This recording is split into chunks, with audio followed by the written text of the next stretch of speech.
Viewers, আপনাদেরকে একটি সুন্দর দৃশ্য দেখাবো। এই যে দেখুন, ছোট্ট সুন্দর একটি খালে কি পরিমাণ মাছ লাফাচ্ছে।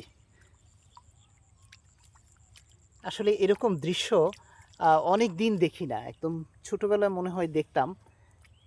এই যে দেখেন, প্রচুর ছোট ছোট পুঁটি মাছ দেখা যাচ্ছে, ওরা লাফাচ্ছে। এখানে চায় পাতা রাখা হয়েছে, চায়ের ভেতরে অনেক মাছ, আর জালির ভেতরেও মাছ দেখা যাচ্ছে। আসলে এখনো এরকম সুন্দর দৃশ্য যে দেখতে পাবো এই সময়ে এসে, এরকম দৃশ্য খুব কমই দেখা যায়। যে ছোট ছোট পুঁটি লাফাচ্ছে, আমি দূর থেকে দেখছিলাম এই দৃশ্য, তাই একটু আজকে কাছে চলে আসলাম। এই যে এই দৃশ্যটি, এটি হচ্ছে যশোরের শার্শা উপজেলার একটি গ্রামে, বুস্তলা গ্রাম বলে মনে হয়।